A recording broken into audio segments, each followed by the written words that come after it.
a voulu réagir à un fait qui est trop souvent éclipsé à notre goût, c'est-à-dire qu'on oublie trop souvent que Bertrand Cantat a tué sa compagne Marie Trintignant et qu'il a par ailleurs harcelé son autre compagne, Christina Radi, et que récemment il a encore été l'objet d'une main courante de la part d'une femme qui s'est sentie en danger à son contact.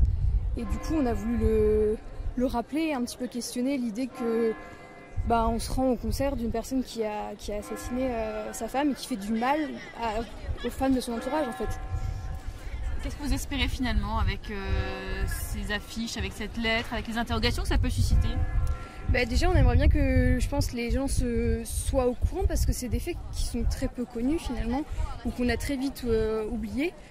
Ou dont on ne connaît pas les détails. Par exemple, je sais qu'il y a encore des gens qui pensent que la mort de Marie Trintignant c'est quelque chose de l'ordre de l'accident, etc. alors que c'est pas le cas.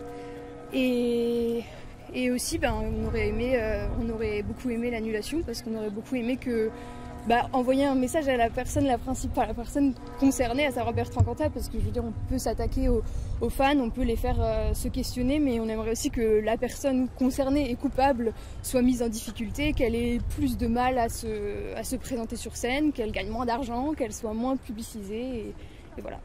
Et les gens disent, ceux qui le défendent, disent que finalement il a purgé sa peine et qu'il a le droit à une seconde chance. C'est des arguments que vous pouvez entendre ?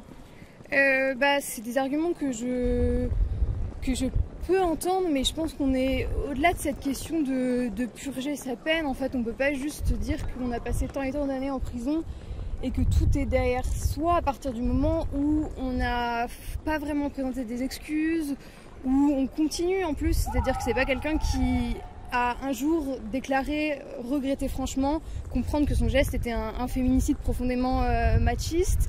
Il n'y a jamais eu d'excuse franche et de reconnaissance franche de son acte tel qu'il est, en tant que ce qu'il est vraiment, c'est-à-dire un féminicide.